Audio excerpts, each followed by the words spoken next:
Imagine uma pessoa decidida a construir a casa dos seus sonhos. Ela escolhe o terreno à beira de um rio, atraída pela paisagem exuberante e pela aparente segurança do local. Porém, várias pessoas vêm até ela com advertências. Esse rio transborda durante as chuvas fortes. É perigoso construir aqui. Mas a pessoa confiante em sua própria sabedoria ignora os avisos. Seu orgulho diz: "Eu sei o que estou fazendo." O seu ego sussurra: "Isso não vai acontecer comigo. Sou capaz de lidar com qualquer problema."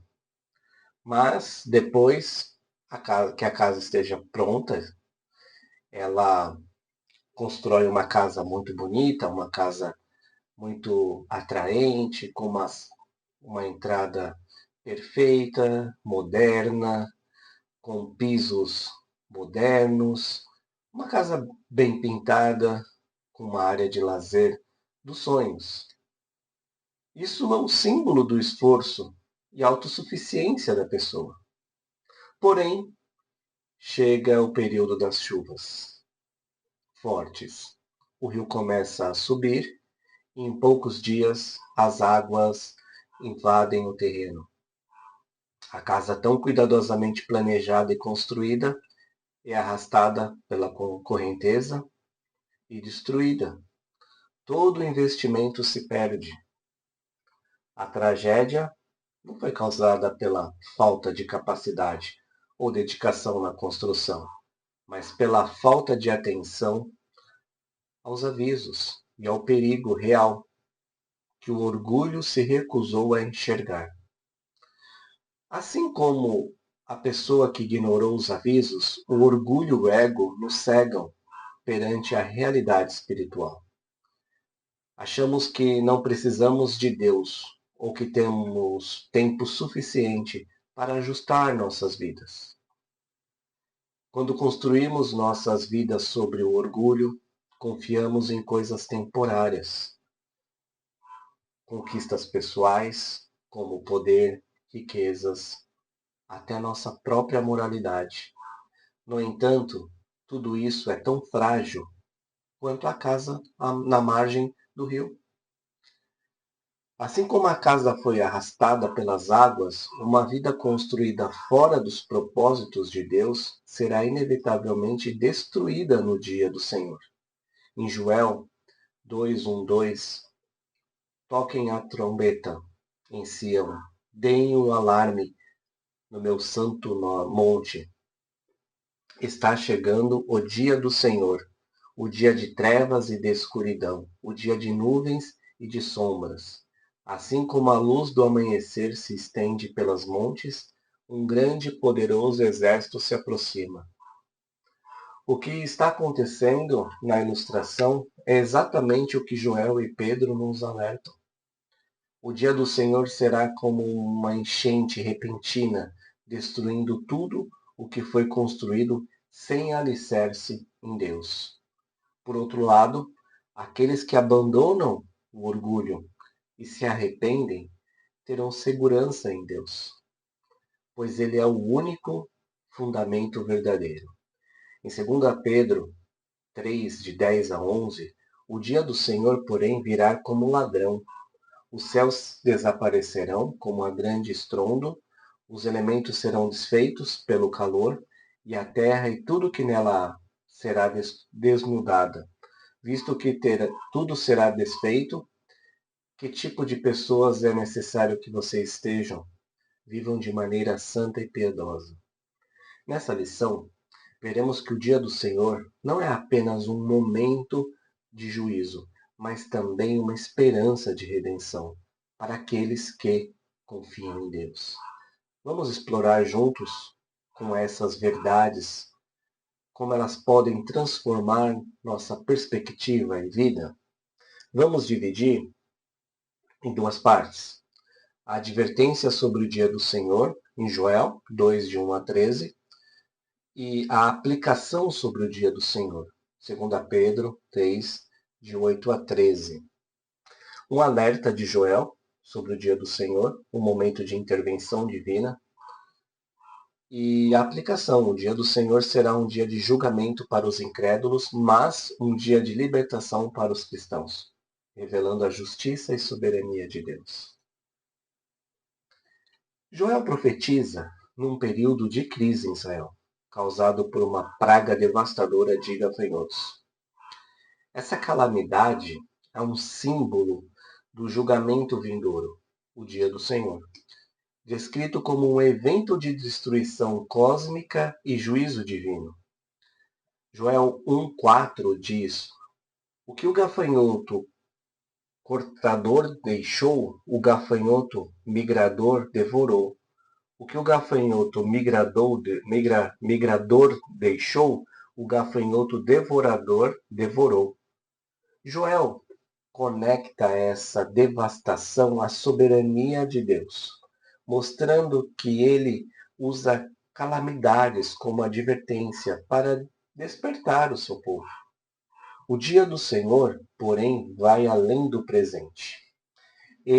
Joel aponta para um juízo futuro, um futuro que afetará não apenas Israel, mas toda a humanidade.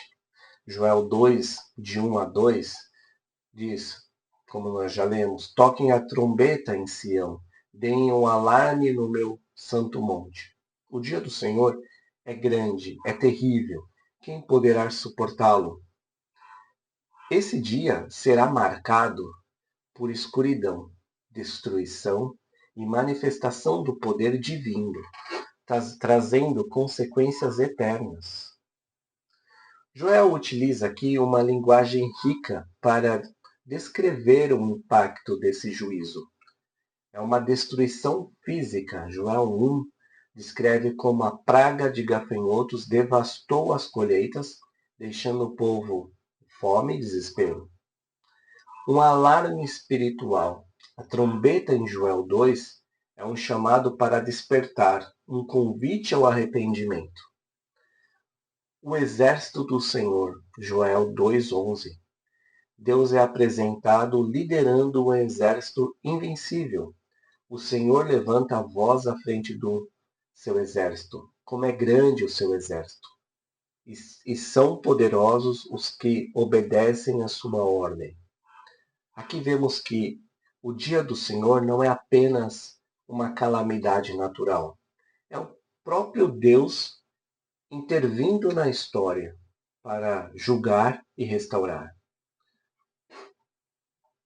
Vamos parar um pouco e pensar, assim como os israelitas confiaram na sua autossuficiência, muitas vezes ignoramos os sinais de Deus por causa do nosso orgulho e ego.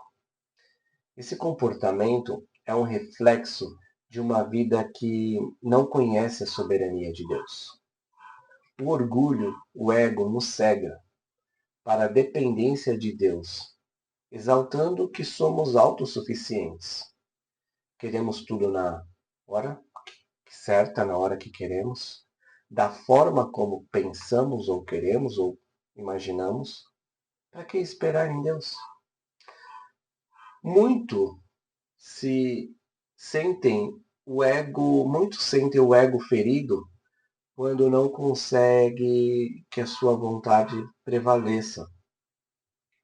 Um simples espera parece mortal. E começam a procurar maneiras de, por sua vontade, ou impor a sua vontade de qualquer forma, fazer o que deseja de qualquer forma. Temos que lembrar a palavra de Jesus em Mateus 5,37, quando ele diz sim, que seja realmente sim. Quando disserem não, que seja realmente não. O que passar disso vem do maligno. O ego, incitando o seu ego, o orgulho, para manipular as pessoas, é ir além do sim ou não. Incitando, querendo fazer que a sua vontade seja prevalecida acima da vontade do Senhor, acima das palavras do Senhor é do maligno, provém do maligno. Quando quais áreas da sua vida você está tentando controlar, ignorando os avisos de Deus, para que você submeta-se ao Senhor em humildade. A urgência do chamado ao arrependimento. Nós sabemos que Joel enfatiza a proximidade do dia do Senhor, chamando a ação urgente, pois o tempo para o arrependimento está se esgotando. O dia do Senhor é um dia de grande poder e manifestação divina, um momento que Deus se revelará em toda a sua glória e majestade, e seu poder será visto por todos. Deus busca uma transformação genuína em nossos corações. Não apenas atos externos como rasgar roupas, mas um verdadeiro arrependimento e mudança de vida. Joel 2, 12 a 13. Agora, porém, declara o Senhor, voltem-se para mim de todo o coração, com jejum, lamento e pranto. Rasguem o coração e não as roupas. Volte-se para o Senhor, o seu Deus, pois ele é misericordioso e compassivo, muito paciente e cheio de amor. Arrependa-se, não e não envia a desgraça. João não apenas alerta sobre, também oferece esperança. O dia do Senhor é uma advertência, mas também é uma oportunidade para mudar de direção, para uma mudança de vida. Mesmo sendo povo de Deus, mesmo sendo conhecedor da palavra de Deus, precisamos olhar para essa advertência e observar o que o Senhor quer, que mudanças Ele quer, porque Ele é misericordioso. A misericórdia de Deus busca um coração quebrantado. Um coração quebrantado não é um coração orgulhoso ou cheio de ego. É um coração que se quebranta na presença do Senhor, pedindo ao Senhor o que deve ser feito, o que deve ser mudado. O que Deus está usando para chamar sua atenção hoje? Uma crise? Um desconforto espiritual? Ou a própria palavra dele? Você está rasgando o coração ou oferecendo respostas superficiais? Como você pode ser uma trombeta como Joel, chamando os outros ao arrependimento, de forma clara e amorosa? Com isso, nós chegamos ao nosso primeiro princípio. Deus alerta seu povo. Arrependam-se antes do julgamento final. Deus alerta o seu povo. Arrependam-se antes do julgamento final.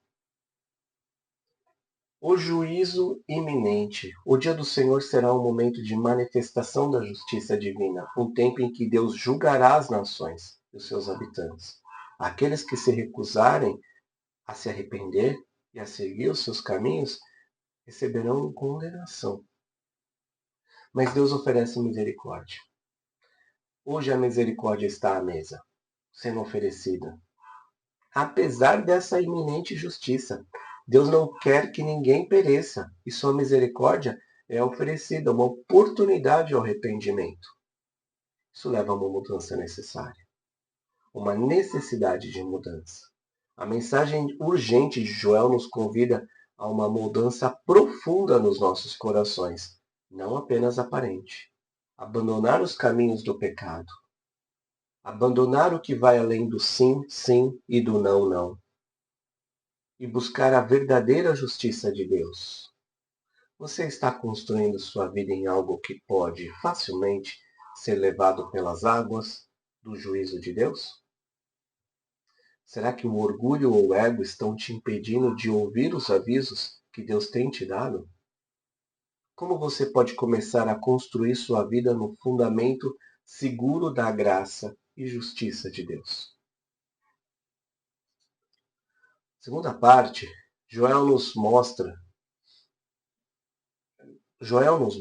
que O orgulho e o ego levam à destruição, mas o arrependimento sincero traz a restauração. Agora, na segunda parte, Pedro continua essa mensagem ao chamar a viver em santidade e expectativa, preparando-nos para o dia do Senhor, que certamente virá. Pedro está respondendo uma pergunta comum entre os crentes: por que Jesus ainda não voltou? Muitos duvidam, pensando que o atraso indica ou indicava uma falta de compromisso de Deus. O orgulho e o ego nos levam a questionar a soberania de Deus. Algumas pessoas preferem confiar na aparente estabilidade do mundo ao seu redor, como se Deus não estivesse no controle. Em 2 Pedro 3, de 3 a 4, diz: antes de tudo, saibam que, nos últimos dias, surgirão escarnecedores, zombadores, e seguindo suas próprias paixões. Eles dirão: o que houve com a promessa da sua vinda? Desde que os seus antepassados morreram, tudo continua como desde o princípio da criação. Pedro confronta esse pensamento, lembrando que Deus é eterno, soberano, e seu cronograma não está alinhado à percepção humana. 2 Pedro 3,8 diz: para o Senhor um dia é como 1000 anos, e 1000 anos como um dia. Pedro também explica que Deus retarda seu julgamento por causa da sua paciência e desejo de que todos se arrependam. 2 Pedro 3,9. O Senhor não demora em cumprir a sua promessa, como julgam alguns. Pelo contrário, ele é paciente com vocês, não querendo que ninguém pereça, mas que todos cheguem ao arrependimento. Novamente a gente vê o orgulho e o ego na resistência contra a verdade. E esse orgulho e ego nega a volta de Cristo. O orgulho leva as pessoas a zombarem da promessa de Deus, como se a falta de evidências imediatas significa que ele não agirá. O ego nos faz pensar que somos donos do nosso destino, ignorando o plano soberano de Deus. Isso leva à procrastinação espiritual. Assim como no tempo de Noé, muitos viviam suas vidas sem levar em conta o juízo futuro. Em 2 Pedro 3,10 diz: o dia do Senhor, porém, virá como um ladrão. Os céus desaparecerão como um grande estrondo, os elementos serão desfeitos pelo calor, e a terra e tudo que nela há será desnudada. Essa procrastinação é alimentada por uma ideia egoísta de que sempre haverá um tempo, sempre haverá uma saída, um jeitinho, mas não leva ao arrependimento, porque tudo isso procrastina um arrependimento necessário, uma mudança de vida. Então, logo, nós somos, como humanidade, e nós cristãos somos chamados a uma santidade. Pedro não apenas alerta sobre o juízo iminente, mas ele também exorta os crentes a viverem de santidade e humildade, que é o contrário do ego e do orgulho. Enquanto nós guardamos Cristo voltar, nós precisamos viver em santidade e humildade. 2 Pedro 3, de 11 a 12. Visto que tudo será desfeito, que tipo de pessoas é necessário que vocês sejam? Vivam de maneira santa e piedosa, esperando o dia de Deus e apressando a sua vinda. Esse chamado contrasta diretamente com o orgulho e o ego dos nossos corações. Viver de maneira santa exige reconhecer nossa dependência de Deus, submeter nosso desejo ao plano e ao propósito de Deus e agir com urgência espiritual, sabendo que o tempo é limitado. Temos a promessa de novos céus e nova terra. Pedro encerra a promessa do novo céus e da nova terra com uma mensagem de esperança para os que confiam em Deus. O dia do Senhor não é um motivo de medo, mas um motivo de expectativa. Segundo a Pedro 3,13, todavia, de acordo com a sua promessa, esperamos novos céus e nova terra, onde habita a justiça. Isso nos lembra que o juízo de Deus é justo e traz restauração. Ele está preparando um novo mundo para aqueles que se rendem a Ele com humildade. A certeza do dia é clara. Chegará de forma repentina e inesperada. Como podemos viver em preparação para o dia do Senhor? De forma prática. Como será essa aplicação? Viver para o dia do Senhor de forma prática nos leva à separação. A separação do pecado, a separação do que nos desvia de Deus. Nos leva à santidade. E isso reflete a justiça do reino de Deus, a justiça de Deus. Ou seja, buscamos transformar nossas mentes na renovação da palavra de Deus, como é dito em Romanos pelo apóstolo Paulo. Também contamos com a força da igreja, da nossa comunidade cristã. Devemos nos encorajar mutuamente na fé, na oração e na prática do amor. Sejamos preparados para a vinda do Senhor. Lembrando também que encontraremos orgulho e ego no meio da comunidade. E isso serve para lembrarmos do nosso orgulho e do nosso ego. Mas em oração, em exortação, chamarmos o nosso próprio para essa esperança. Para que ter orgulho numa casa que vai ser levada pela correnteza, pelo rio? Para que ter orgulho nas coisas temporárias? Nossos olhos têm que estar fixos naquilo que virá. Um coração quebrantado, um coração quebrantado destrói o orgulho e o ego. Um coração quebrantado no Senhor destrói o orgulho e o ego. Fugir da comunidade ou da comunhão também é uma forma de manifestação do orgulho e do ego. O orgulho e o ego não podem existir perante a justiça de Deus, porque o nosso orgulho desaparece. Ninguém é justo. Ninguém está à altura de Deus. A justiça de Deus é a sua perfeição moral e absoluta. Ele é o padrão imutável de tudo o que é certo e correto. Em sua justiça, Deus recompensa a obediência e pune o pecado, garantindo que sua vontade prevaleça de forma perfeita e justa. A retidão moral é a conduta que reflete o caráter de Deus, vivendo em conformidade com o que Ele define o que é certo, aos olhos dele o que é certo. Para os cristãos, isso significa alinhar pensamentos, palavras e ações com o princípio da palavra de Deus. Deus é santo. A santidade de Deus é sua separação completa do pecado. Pureza absoluta. Com Deus não tem jeitinho. Com Deus não tem meia palavra. Com Deus tem sim, sim, não, não. Deus não manipula ninguém.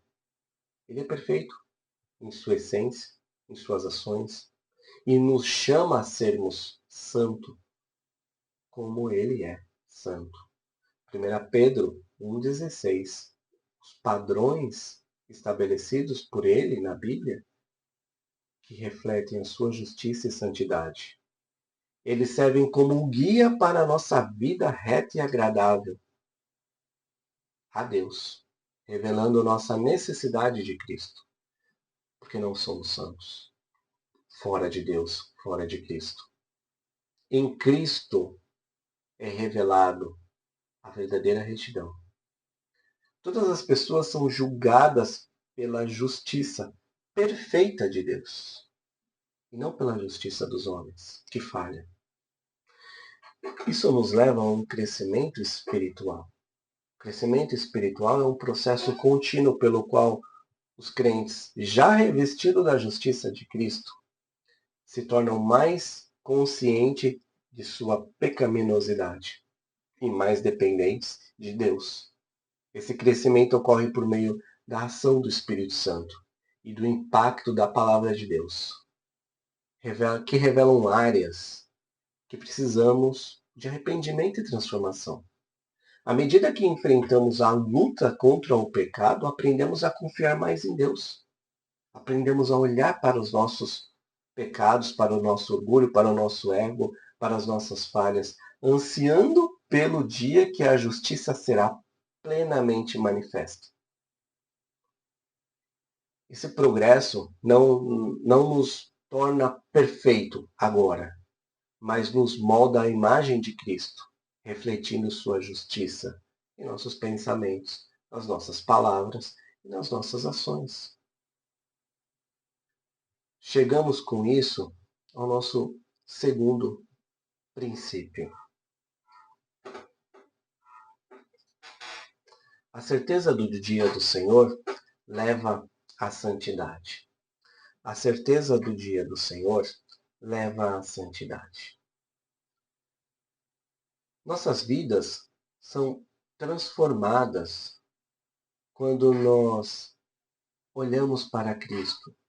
Estamos submetidos a esse crescimento espiritual. Diante da certeza do dia do Senhor, Pedro nos convida a viver de forma transformada pelo amor de Deus, buscando a santidade, a piedade em todas as áreas das nossas vidas. Nós esperamos a nova criação. Nós temos esperança, porque Deus promete um futuro glorioso com os novos céus, a nova terra, onde a justiça e a paz reinarão e onde Ele habitará para sempre com o seu povo, em perfeita justiça. Então isso nos leva à preparação para a eternidade. Devemos viver de forma digna do nosso chamado celestial, buscando a santidade e preparando os nossos corações para a vida eterna com Deus. Como você tem respondido ao chamado de Deus ao arrependimento? Como você tem respondido ao chamado de Deus ao arrependimento? Identifique áreas em sua vida que precisam de arrependimento. Busque a orientação do Espírito Santo para discernir o que Deus quer que você mude. Confesse seus pecados a Deus e peça perdão. Renuncie os seus caminhos errados e se comprometa a seguir a Deus. Fique firme na sua comunidade, na sua igreja. Submeta-se uns aos outros. E identifique as armadilhas do ego e do orgulho. Tenha uma ótima semana. Até semana que vem. Deus te abençoe.